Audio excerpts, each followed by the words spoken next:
Hello everyone, warm welcome to the channel. This is Vinamrita and in my today's video I will talk about subject combinations, like more information clearing your confusions, doubts and queries about B.Ed subject combination. So without any further delay इस video को शुरू करते हैं। Video की starting में मैं आपको बताना चाहूँगी कि अगर आपने पोस्ट ग्रेजुएशन किया है तो आप कौन से क्लासेस को पढ़ा पाएंगे, या अगर आपने पोस्ट ग्रेजुएशन नहीं किया है तो आप कौन से क्लासेस को पढ़ा पाएंगे। ठीक है, बीएड के लिए जो मिनिमम क्वालिफिकेशंस होती है वो सिर्फ ग्रेजुएशन है। Post graduation is not mandate.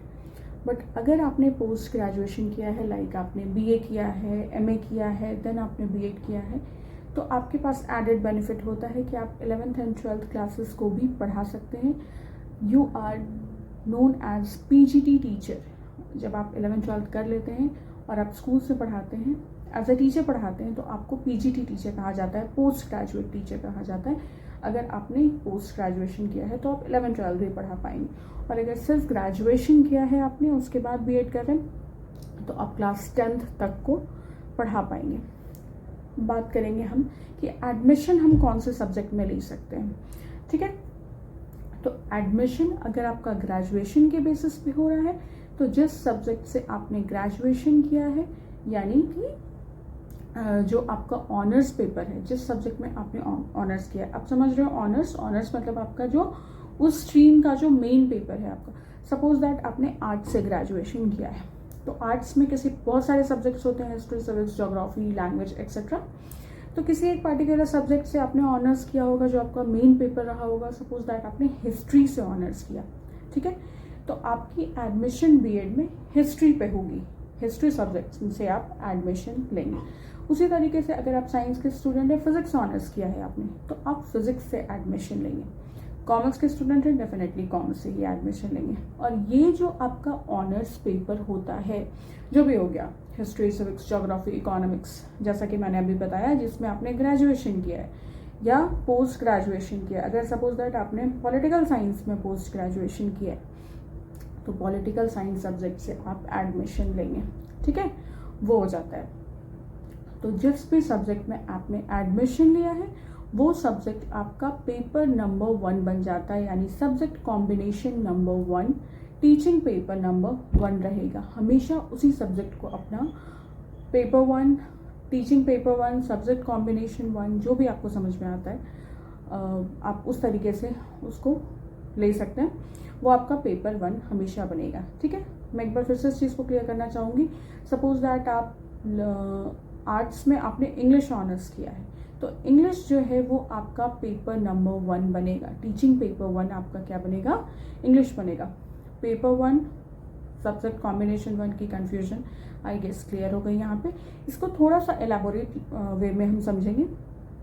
अगर आपने पोस्ट ग्रेजुएशन में इंग्लिश लिया है, ठीक है, तो आपका देन ऑल्सो आपका जो पेपर 1 है वो इंग्लिश बना। पोस्ट ग्रेजुएशन के बेसिस पे आप एडमिशन ले रहे हैं, तब क्या होगा कि आप 12th तक को इंग्लिश पढ़ा सकते हैं। बट अगर आपने ग्रेजुएशन किया है इंग्लिश से, इंग्लिश ऑनर्स हो गया वहाँ पे, ग्रेजुएशन में जो मेन पेपर होता है उसको ऑनर्स बोलते हैं, तो आप सिर्फ क्लास 10 तक इंग्लिश पढ़ा सकते हैं। ये भी कन्फ्यूजन क्लियर हो गई।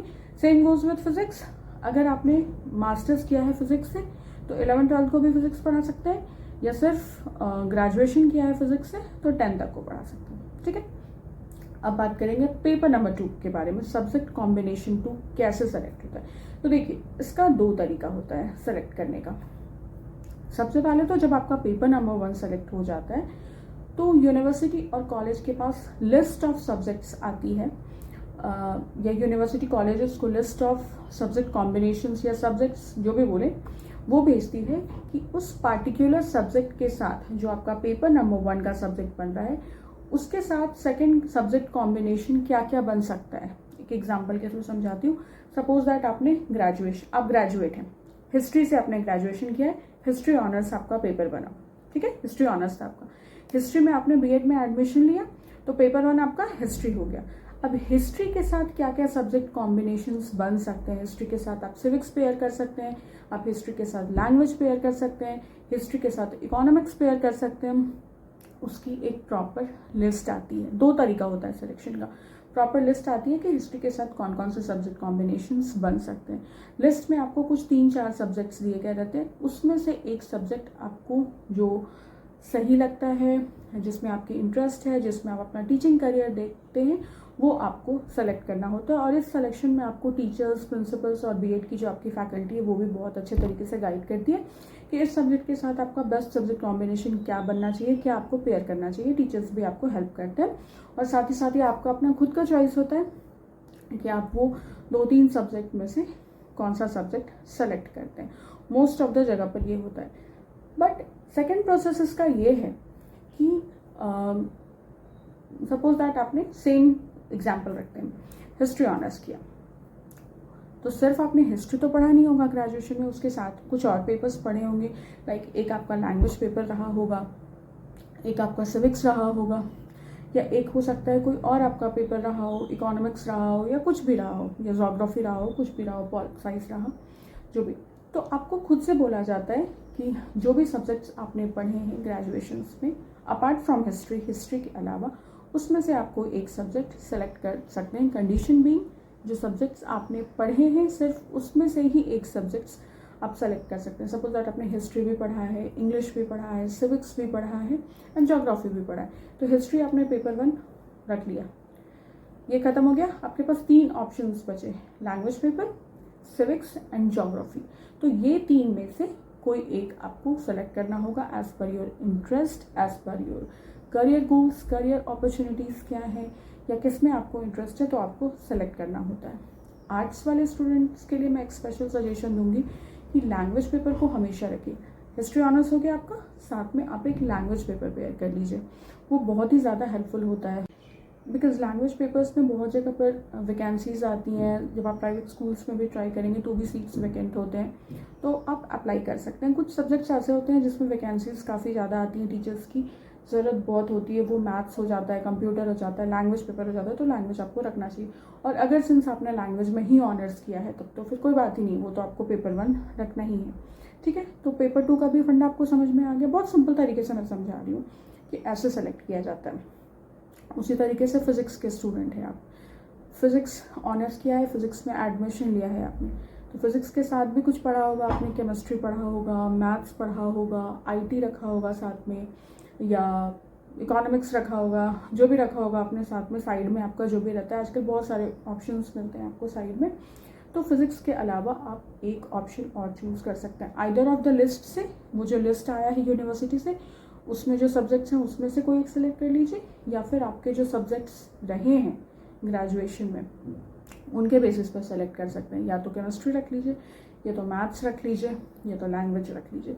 इस तरीके से पेपर 1 और पेपर 2 का जो कॉम्बिनेशन है, जो पेयर है, वो बनता है। एवं कहीं से भी आप सब्जेक्ट्स उठा के उसका पेयर या कॉम्बिनेशन नहीं बना लेते। बहुत लोगों को ये कन्फ्यूजन होती है कि मैम एक सब्जेक्ट में, मेरे पास ऐसे लिटरली कमेंट्स आते हैं कि मैं एक सब्जेक्ट जो है वो साइंस स्ट्रीम से ले सकती हूँ और एक सब्जेक्ट जो है वो आर्ट स्ट्रीम से ले सकती हूँ। कि ऐसा नहीं होता है। आपने जो पढ़ा है आइदर इन द ग्रेजुएशन और इन द पोस्ट ग्रेजुएशन, आप उसमें से ही 2 सब्जेक्ट्स को पिक कर सकते हैं और उसका कॉम्बिनेशन बना सकते हैं। स्पेशल टिप देना चाहूँगी तीनों स्ट्रीम वालों के सिलेक्शन के लिए कि जो ऑनर्स वाला है उसको तो हमेशा पेपर 1 बनाइए। अगर आप साइंस के स्टूडेंट हैं, साइंस से बीएड कर रहे हैं आप, तो ये ध्यान रखिए कि कौन से ऐसे सब्जेक्ट्स हैं जिसमें वैकेंसीज़ बहुत ज़्यादा आती हैं,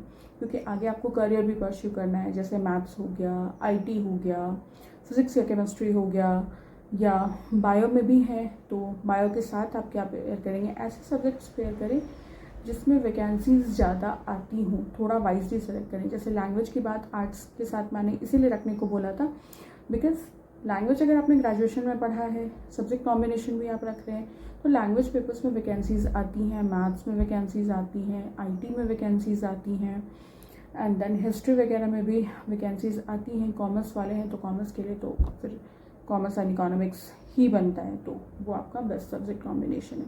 तो ये मैंने बहुत सिंपल रूल, बिना कुछ बहुत ज़्यादा उसको एग्जैजरेट करते हुए, एग्जैजरेटेड वीडियो भी मैंने अपने चैनल पे बनाया है, जिसमें मैंने सभी स्ट्रीम के साथ कौन से सब्जेक्ट कॉम्बिनेशंस बेस्ट बैठते हैं वो मैंने आपको बताया है। वो आप मेरी चैनल की फीचरिंग वीडियो भी है, वो आप चेक कर सकते हैं। तो आपको बहुत क्लियरली समझ में आ जाएगा कि आप कैसे सब्जेक्ट कॉम्बिनेशंस, एक एक सब्जेक्ट को पिक कर करके मैंने वहाँ पे बताया है कि इस सब्जेक्ट के साथ क्या कॉम्बिनेशन बनता है, इसके साथ क्या बनता है, इसके साथ क्या बनता है, ऐसे बताया मैंने। बहुत एलिमेंट्री वे में बताया, बेसिक वे में बेसिकली। तो वो आप चेक कर सकते हैं, क्योंकि बार बार उस चीज़ को रिपीट करने का कोई आप सच मतलब नहीं बनता था, इसलिए मैंने थोड़ा शॉर्टकट में समझाया कि अगर आपको थोड़ा आइडिया है तो आपको थोड़ा आइडिया और लग जाएगा। अगर आपको आप लोग बेसिकली बताते नहीं हैं कि आपको किस टॉपिक पे वीडियोस चाहिए, सब्जेक्ट कॉम्बिनेशंस पे वीडियोस चाहिए, या टीचिंग प्रैक्टिस पे चाहिए, माइक्रो टीचिंग पे चाहिए, लेसन प्लान पे चाहिए, टीचिंग एड्स पे चाहिए, डेमो चाहिए टीचिंग की, वो भी मैंने डाला है। तो आप बताइए, मैं उस टॉपिक पे वीडियोस बनाऊंगी। किसी भी टॉपिक पे वीडियो चाहिए, या स्टैटिस्टिक्स या बीएड का कोई कंटेंट पे वीडियो चाहिए, डेफिनेटली बताइए, मैं उस टॉपिक पे वीडियो बताऊंगी।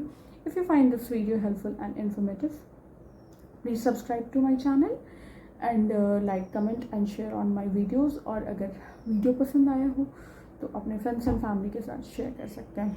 Thank you so much for stopping by and watching.